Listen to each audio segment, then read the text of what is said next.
수년 전에 그 우리 성 목사님이 저를 좋아해서 두세 차례 설교하러 온 적이 있습니다만은 이 새 예배당을 이렇게 잘 지으시고 나서는 처음으로 이렇게 오게 됐습니다. 그동안 참 이 예배당을 짓기 위해서 수고하신 당회원 여러분들과 권사님들, 집사님들, 또 권찰님들, 성가대와 교사, 모든 성도들이 너무 사랑의 수고를 많이 해서 이 좋은 교회를, 예배당을 짓게 된 것을 축하드립니다. 이제 앞으로 여러분들의 사역을 통해서 이 빈자리가 가득가득 차는 은혜가 있기를 주의 이름으로 축원합니다. 저희 교회도 제가 한 35년 전에 학교 생활을 하면서 말씀대로 교회를 하면 되겠는가 해서 시험적으로 했습니다마는 하나님께서 큰 교회를 짓게 하시고 지금은 많은 분들이 와서 구원받는 처소로 만들어 주셨어요. 제가 5층에서 잠시 있으면서 보니까 저 건너편에 아파트들이 쭉 서요. 그럼 제일 먼저 가셔야 돼요. 그리고 수위들이 들어오기 전에 먼저 그 아파트 들어오는 집들에게 전도지를 많이 뿌려야 돼요. 발에 밟힐 정도로 뿌려야 돼요. 그러면 결실이 있습니다. 제가 다 해본 거거든요. 참으로 성목사님 학교 다닐 때, 제가 대학에 다닐 때 조금 가르친 선생입니다. 그래서 오늘 또 이 좋은 기회를 제게 주시고 가셨는데 여러분들 기도하시면서 평안히 돌아오시도록 기도해 주시기 바랍니다. 세상이 지금 사망이 엄청난 골짜기 같아요. 정말 한치 앞을 내다볼 수 없는 이런 이제 세계가 됐잖아요. 우리나라도 만만치 않잖아요. 언제 어떤 일을 당할는지. 오늘 내가 이 옷을 입고 나왔지만 이 옷을 입고 집에 들어간다는 보장이 없어요. 그런 세상에서 늘 주의 은혜 가운데서 교회 중심으로 사시는 것이 더할 수 없는 축복인 것을 믿으시기 바랍니다. 저는 오늘 방금 우리가 읽은 말씀 가운데서 그리스도께서 우리를 자유롭게 하시려고 자유를 주셨으니, 줄 것이다가 아니고 이미 현재 완료예요.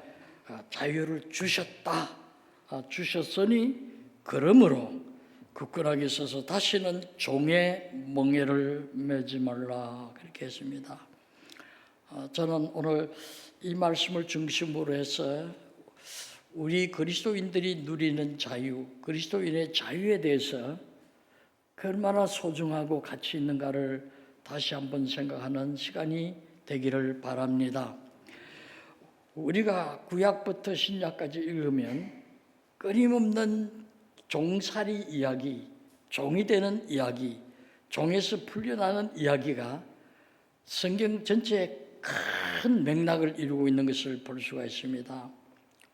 우리가 구약을 보면 모세 오경만 해도 창세기 12장부터 하나님이 아브라함을 부르시고, 아브라함이 정말 그 열악한 이스라엘 땅에서 견디다 못해서 애굽으로 100여 명이 이민 갑니다. 그런데 그곳에 가서 420년 지나면서 마지막에는 종살이하는 이야기가 나오잖아요. 갈 때는 요셉을 중심으로 해서 그 애굽, 지금의 이집트죠. 애굽 땅에서 제일 살기 좋은 람셋이라고 나일강 하구에 있는 델타 지역이 있어요. 아주 옥토입니다. 그 지역에서 살던 사람들이 나중에는 어떻게 됩니까? 정권이 바뀌어요. 성경에 보게 되면 요셉을 알지 못하는 새로운 왕이 지배하게 되었다, 이렇게 됐는데, 정확하게 번역을 하면 요셉을 알지 않기로 작심한 왕이, 이런 뜻이에요. 그 내용이 요셉이 가서 나라를 살리고 부하게 만들었지 않습니까? 그런데 정변이 일어났습니다. 그전에는 우리와 얼굴 색깔이 비슷한 이 황색 인종, 지금 히브리 사람들이 그런 사람이죠. 이스라엘 사람들, 백인이 아니에요. 흑인도 아니고 중간쯤이에요. 이러한 셈족이 애굽을 다스렸어요. 그런데 그들이 그곳에 가서 400여 년 동안 거하는 어간에 남쪽에서 올라오는 함족이라 그러죠. 이 함은 노아의 세 번째 아들이기도 한데 니그로, 즉 말하면 흑인이라는 뜻이죠. 이 사람들이 와서 애굽에 정변을 일으켜요.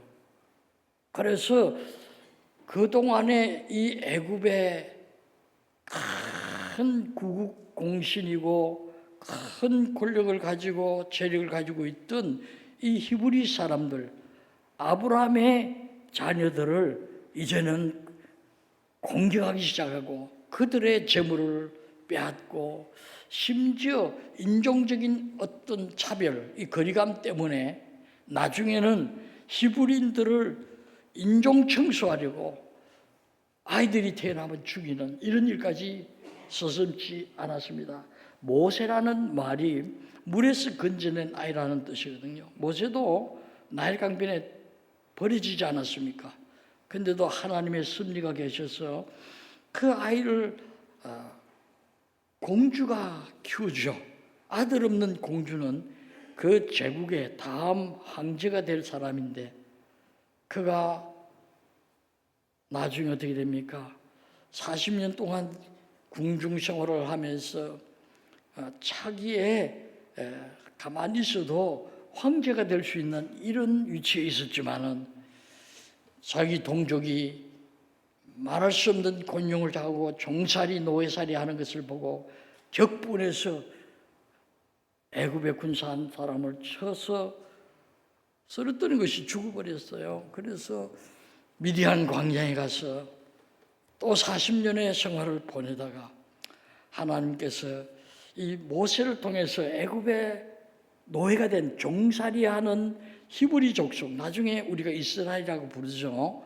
히브리 족속들이 해방이 되어서 애굽에서 벗어나죠. 그래서 이것을 우리는 출애굽이라, 애굽에서 나왔다, 엑소더스라고 해서 모든 억압에서 벗어나는 것, 공포와 위험에서 벗어나는 것을 엑소더스라는 말을 이때부터 쓰기 시작합니다.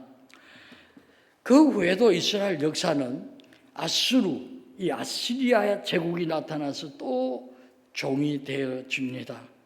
그 후에 또 해방이 되면 다시 바벨론에 의해서 또 노예가 되어집니다.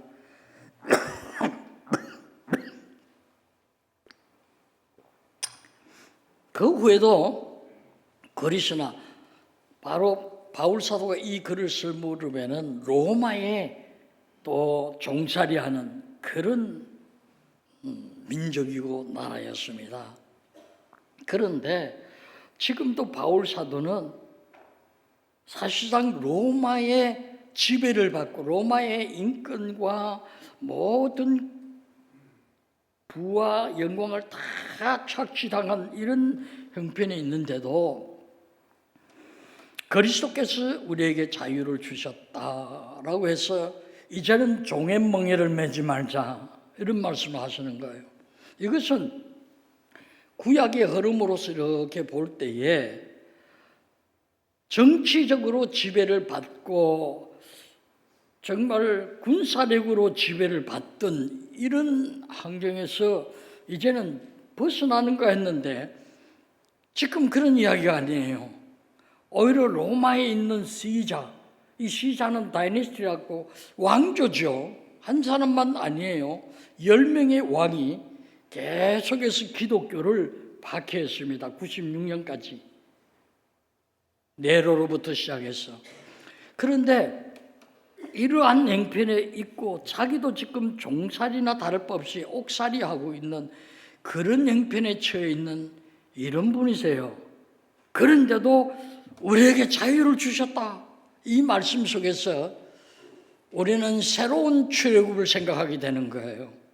옛 출애굽은 하나님이 그때 그들의 힘이 아니고 하나님의 섭리와 하나님의 역사를 통해서 벗어나게 해주었어요. 군사력으로 벗어나지 않았습니다. 우리나라도 1945년 8월 15일 날 해방됐잖아요. 우리가 싸워서 해방됐다 그렇게 말하기에는 너무나 아니죠. 오히려 대세가 연합군의 승리로 왔죠. 같은 해에 1946년 5월 14일 날 우리보다 조금 몇 달 빠르죠. 그때에 해방됐어요. 이 나라도. 그때까지는 계속해서 지배를 받는 그런 나라였습니다. 그런데 바울 사도께서는 이제 그런 지배에서 벗어났다고 우리가 자유로운가? 아니다 이거예요. 이제는 그런 정치적인 억압이나 어떤 군사력에 의해서 우리의 정말 모욕적인 그런 종살이가 아니고 이제는 우리가 자유를 얻었는데 그것은 무엇이냐? 그 31절 한 절 위에 보면 그런 적이라는 논리적인 규결을 이야기하고 있어요.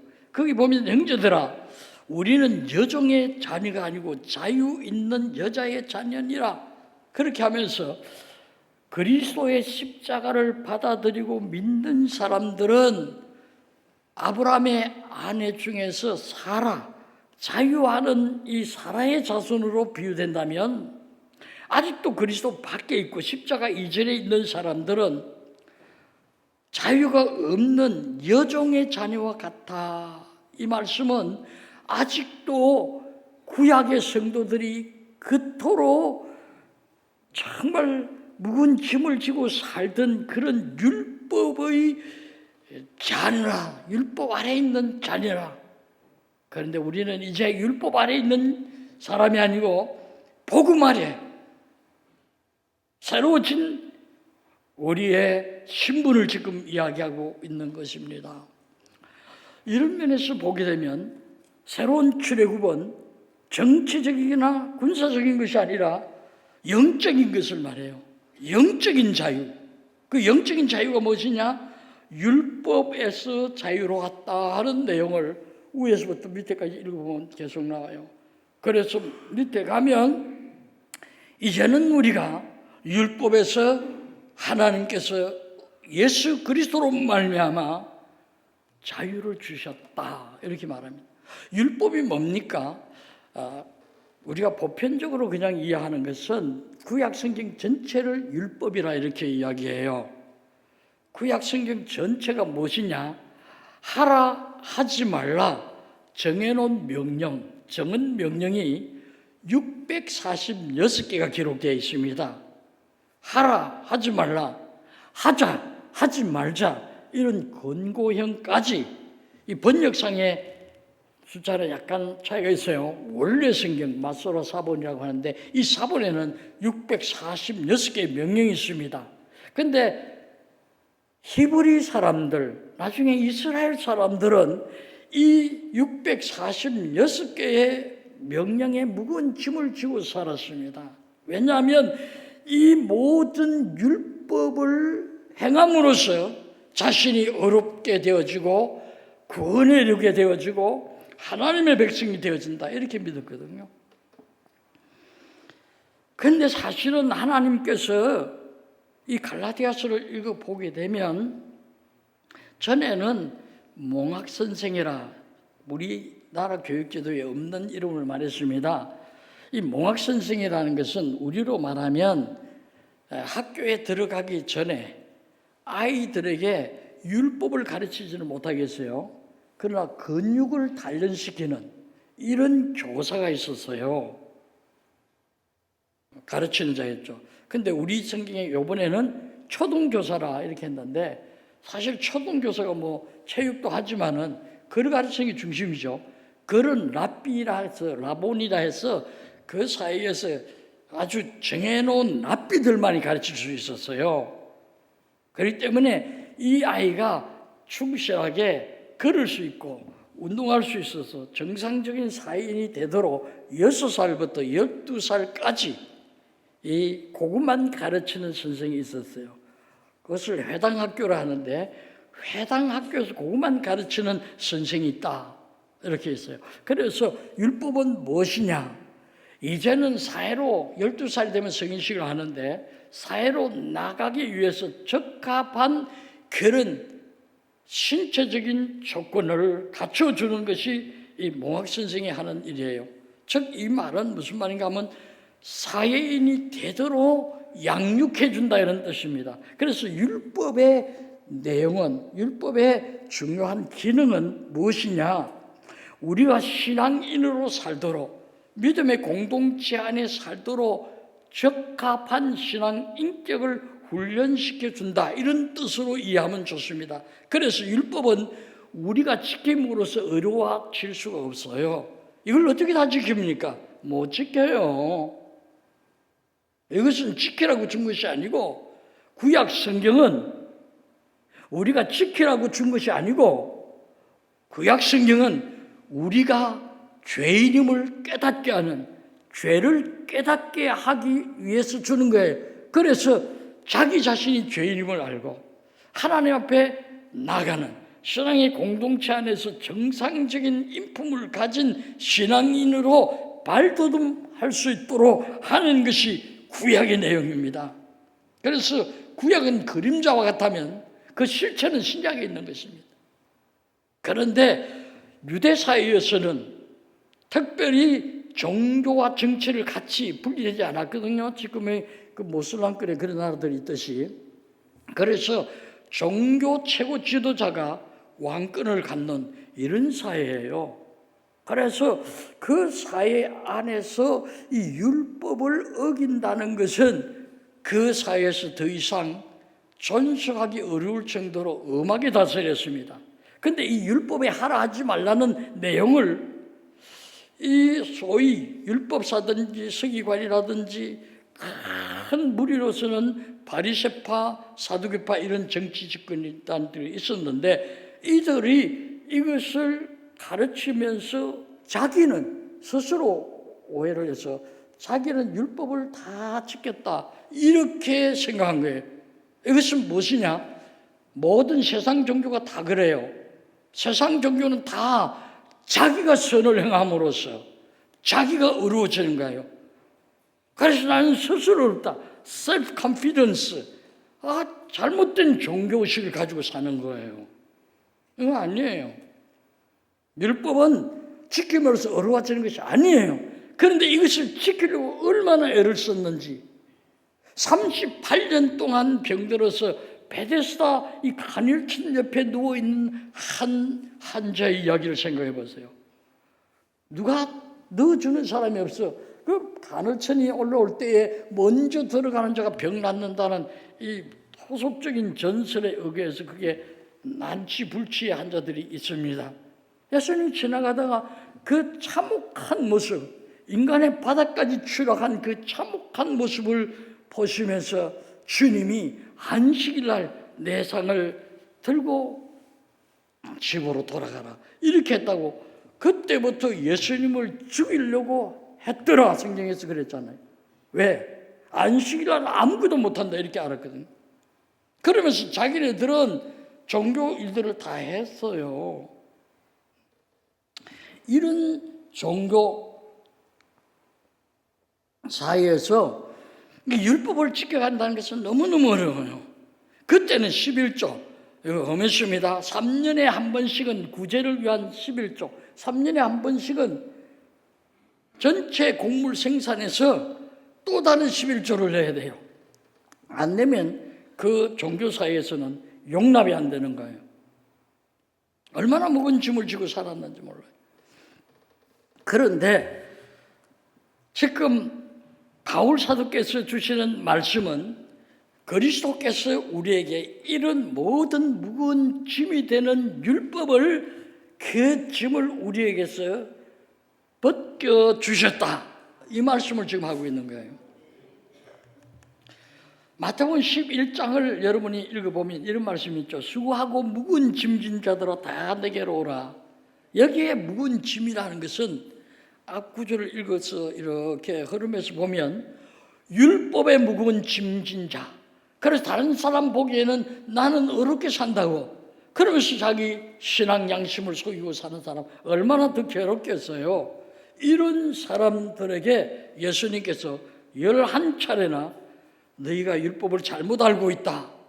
그러면서 예수님이 하나하나 너희 옛사람들은 이렇게 말했지만 나는 너희에게 말하노니 그것이 아니야. 이것이야. 이런 흐름을 11차례나 말씀하신 다음에 수고하고 무거운 짐진 자들아 다 내게로 오라. 내 짐은 쉽고 가벼움이라. 그래서 예수님께서 율법을 이루시기 위하여 이 땅에 오셨고 로마서 11장 4절에 보면 예수님께서 율법을 다 이루셨다. 그렇게 말씀하셨어요. 우리가 못하는 것을 우리 주님께서 죄의 짐을 지시고 영문 밖에서 골고다 언덕에서 십자가를 지심으로써 우리의 못하는 것을 대신해 주셨어요. 이것을 믿는 것이 우리의 믿음이에요.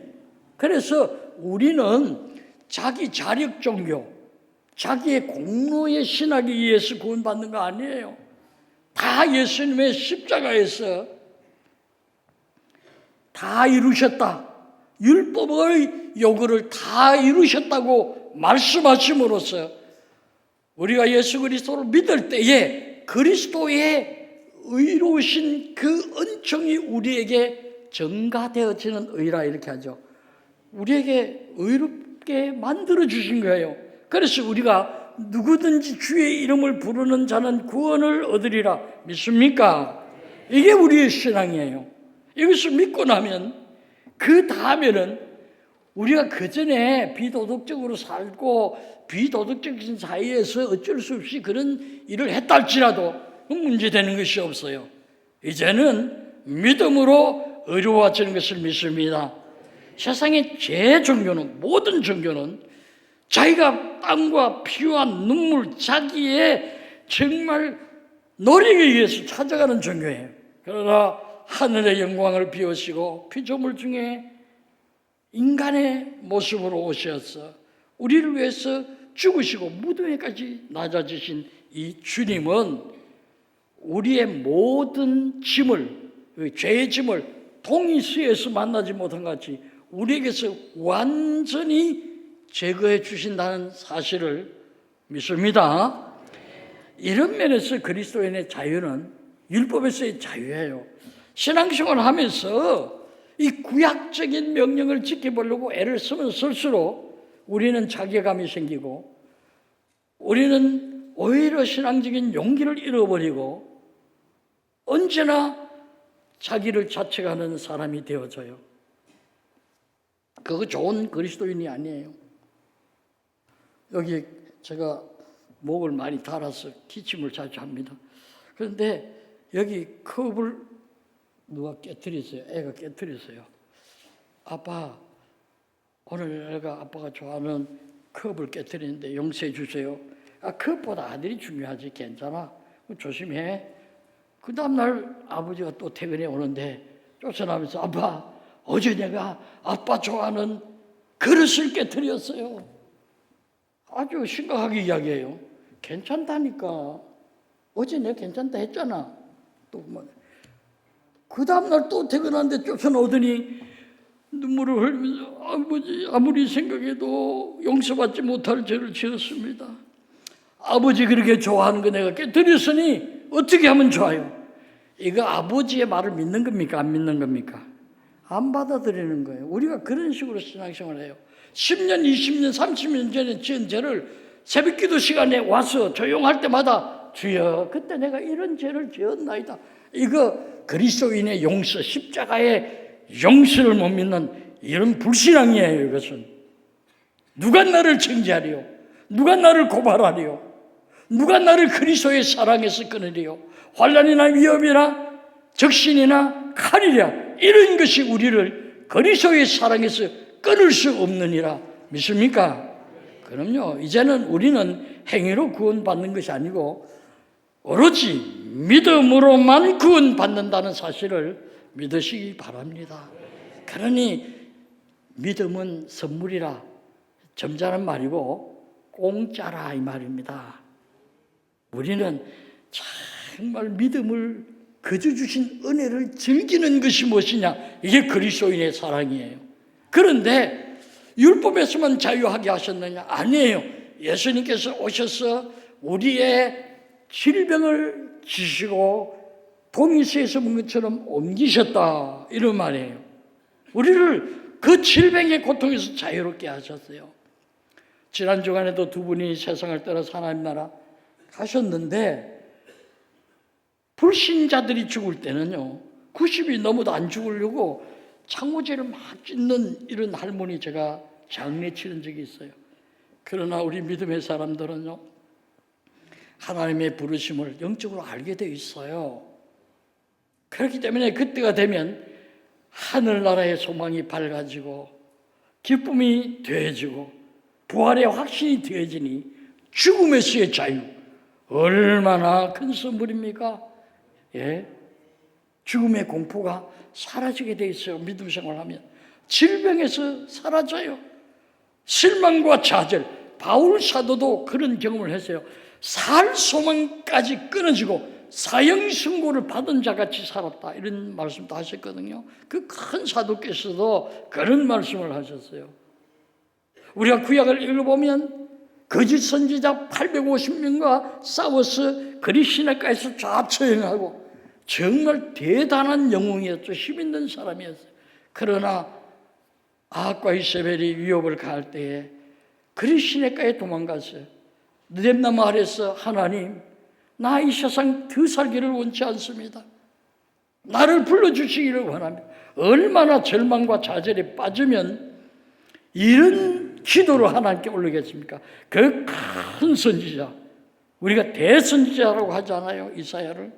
그런 선지자도 이런 자괴감에 빠질 때가 있거든요. 그런데 예수 그리스도를 믿으면 기도를 시작하기 전에는 태산 같은 무거운 짐이라도 기도 시작하면 좁쌀같이 보여요. 할렐루야. 이것이 우리가 누리는 자유예요.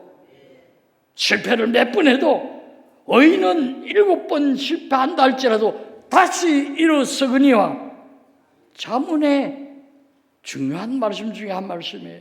그렇기 때문에 우리는 이제는 더 이상 종살이 할 이유가 없어요. 과거에는 우리가 죄의 종살이 하던 사람이 사탄의 종로로 하던 사람이 이제는 예수 그리스도를 믿고 의의 종살이, 즉 의라는 말은 예수 그리스도를 가르치는 예수 그리스도의 이름이 의예요. righteousness.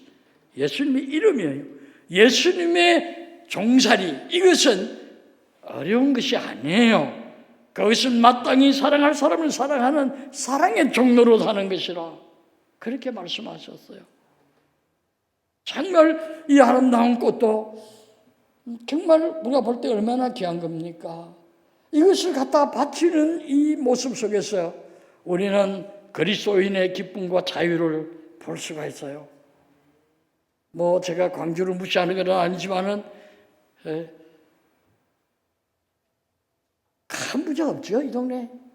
그런데도 이만한 성전을 지었다는 것은 이거는 정말 기쁨으로 헌신하는 분들이 계세요. 이런 면에서 그리스도인의 자유는 두 가지로 생각할 수 있어요. 주님께서 우리를 율법에서, 죽음에서, 또 여러 가지 실패와 좌절에서 다시 일으켜 주신 자유도 있지만은 내가 기뻐서 이제는 짐을 지는 자유도 있어요.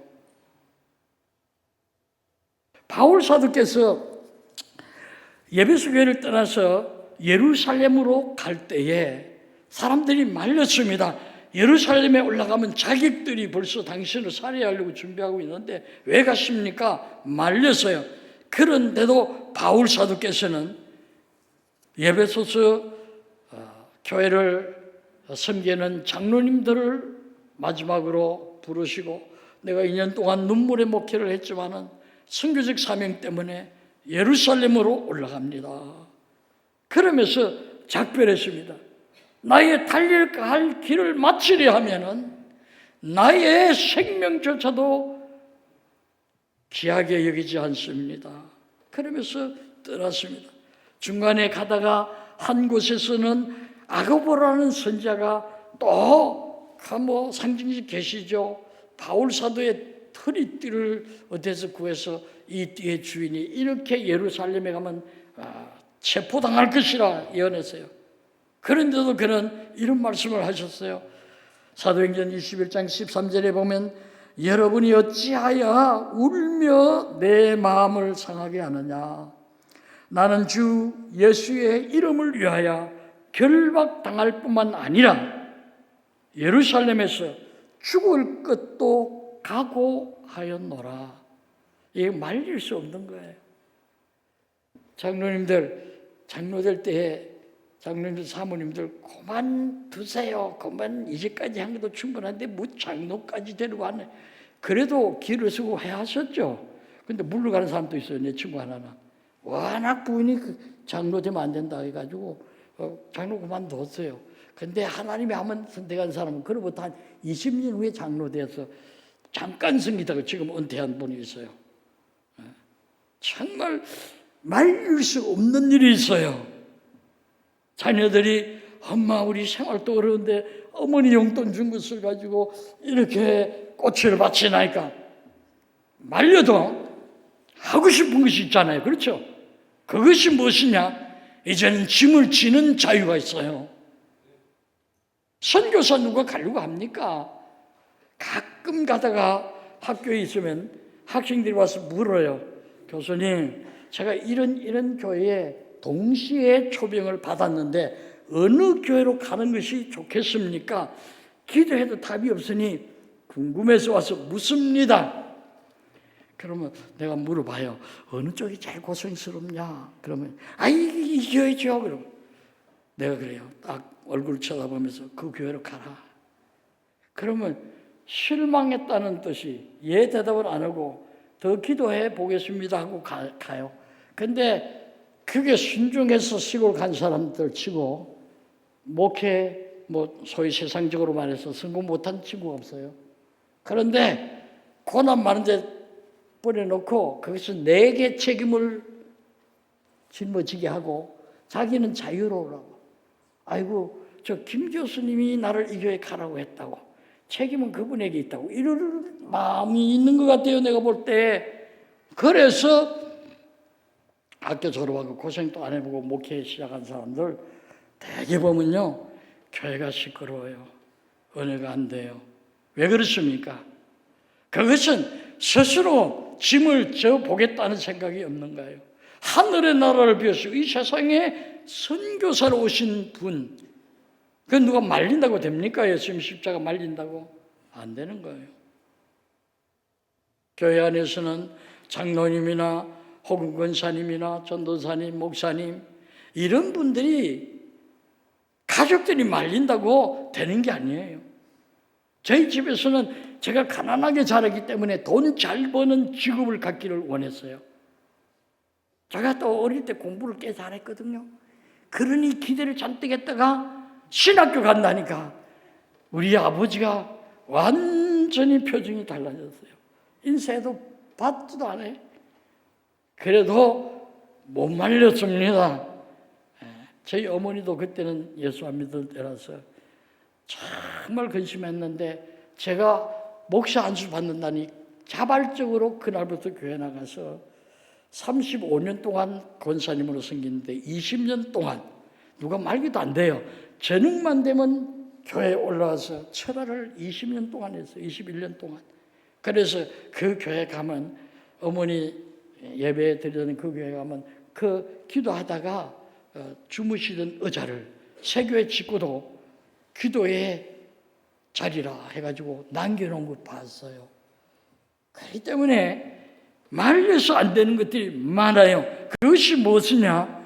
바로 진정한 그리스도의 이 자유를 체험한 사람들, 그리스도를 인하여 죽음에서의 자유, 질병에서의 자유, 실패와 낭패를 당하고 모든 것을 다 포기한 그런 상태에서 우리를 신앙으로 이끌어 주셔서 오늘 있게 하신 그 주님 생각하면 우리도 모르게 헌신하신 어머님을 위해서 자식들이 그 어머니의 사랑을 생각하고 헌신하듯이 헌신하고 싶은 마음이 있어요. 이것이 무엇이냐?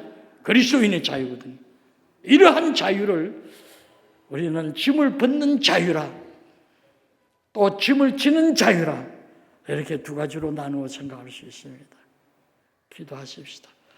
자비하신 주님 고맙습니다. 오늘 이 자리에 주의 나라를 위해서, 교회를 위해서 무거운 짐도 기꺼이 지시고 과거에 우리의 무거운 짐을 벗게 해주신 주님의 사랑 생각하면 더 짐을 지고자 하는 마음이 우리에게 있는 것을 감사합니다. 오늘 이 교회가 있기까지 참으로 70년이 넘는 역사 동안 헌신한 모든 이들을 여호와께서 기억하시고 그 가정과 자녀와 생업에 주님 오시는 날까지 은혜가 끊어지지 아니하도록 축복해 주시옵소서. 예수님 이름으로 기도합니다. 아멘.